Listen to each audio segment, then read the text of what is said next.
La Chine a ouvert ce lundi à Pékin ses sessions parlementaires, le grand raout politique de l'année, sessions parlementaires qui s'ouvrent sur fond de crise économique et ça ne devrait pas s'arranger puisque les autorités locales ont fixé hier à environ 5% leur objectif de croissance pour l'exercice 2024. Un objectif difficile à atteindre de l'aveu même des responsables économiques du pays. En effet, le pays fait toujours face à un marché de l'immobilier en crise, au manque de vigueur de la demande intérieure, au recul des échanges commerciaux avec les États-Unis. Enfin, pour couronner le tout, les investisseurs étrangers sont pessimistes en raison de l'absence de plan de relance et de mesures budgétaires robustes. C'est une nouvelle que l'on aurait pu titrer chronique d'une consécration annoncée. Hier soir, après un Super Tuesday sans surprise aux États-Unis, Donald Trump et Joe Biden se retrouveront à nouveau dans la course à l'investiture à la Maison-Blanche en novembre prochain.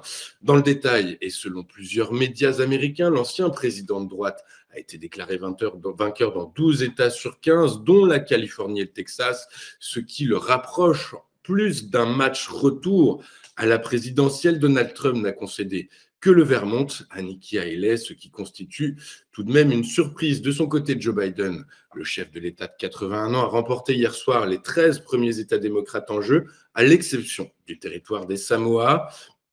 Ceci dit, je vous rappelle que les deux candidats font face à des difficultés importantes. Donald Trump est empêtré dans des procès pénaux alors que Joe Biden est confronté, lui, à ses propres faiblesses, notamment aux inquiétudes concernant son âge. N'en déplaise aux aficionados, le Bitcoin ne semble pas encore être entré dans une nouvelle ère. En effet, bien qu'il ait atteint un niveau historique hier, il s'est totalement effondré dans la foulée, puisqu'après avoir marqué un nouveau plus haut à 69 000 $, la plus populaire des crypto-monnaies s'est effondrée de plus de 13% pour aller chercher les 59 860 $, soit un plongeon de plus de 13% en un peu moins de 4 heures. Je vous rappelle que cette performance a pour explication l'officialisation de la commercialisation d'ETF Bitcoin le comptant, mais également le prochain halving qui devrait avoir lieu fin avril. Faisons maintenant le tour de ce qui s'est passé sur les principales places boursières de la planète hier. Et en Europe, les principales places boursières ont terminé en ordre dispersé. Paris et Francfort ont fini la journée dans le rouge, alors que Londres a timidement clôturé dans le vert, les investisseurs ayant pris connaissance dans la journée d'indicateurs d'activité PMI qui montrent une timide reprise économique dans la zone euro. En effet, l'indice PMI composite, qui regroupe les services et le secteur manufacturier, s'est redressé à 49,2 en février, après 47,9 en janvier. En première estimation, il était ressorti à 48,9 pour le mois de février, alors que le seuil de 50, je vous le rappelle, sépare croissance et contraction de l'activité. Aux États-Unis, le PMI des services a reculé moins que prévu en février. L'indice PMI composite, qui prend donc en compte les services et le secteur manufacturier, comme je vous le disais, est passé de 52 à 52,5 entre janvier et février.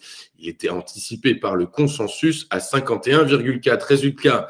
Résultat, malgré la belle performance de Thales, le CAC 40 a reculé de 0,3% à 7 932 points.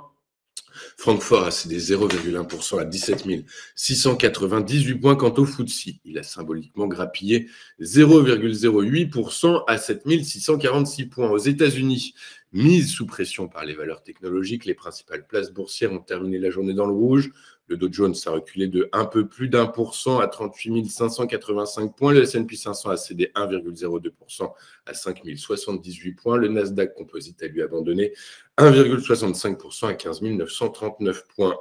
En Asie ce matin, le Nikkei a fini stable, reculant symboliquement de 0,02% à 40 090 points, et ce sur fond de prise de bénéfices après les records atteints ces dernières séances.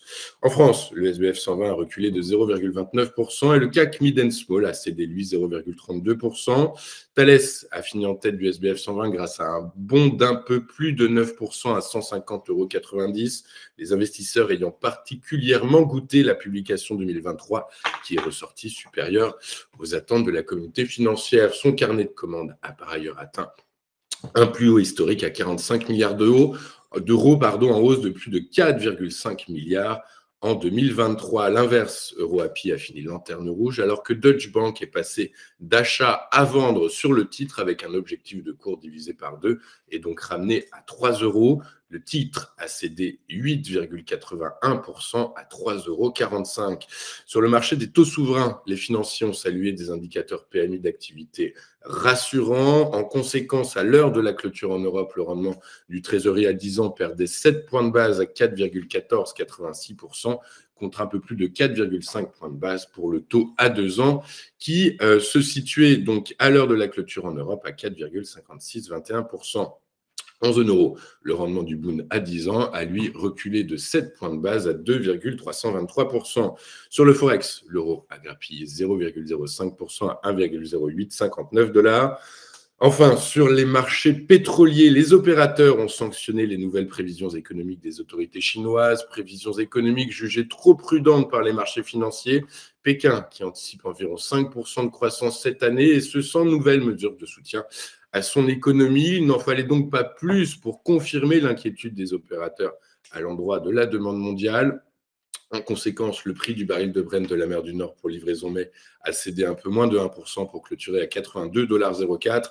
Le baril de West Texas Intermediate avec échéance avril a lui perdu 0,74% à 78,15 $ le baril. Nous allons marquer une toute première pause dans cette édition du 6 mars 2024 et juste après, nous vous ferons vivre l'ouverture de la séance à Paris, une séance décryptée, commentée par David Furcage. À tout de suite sur Téléfinance.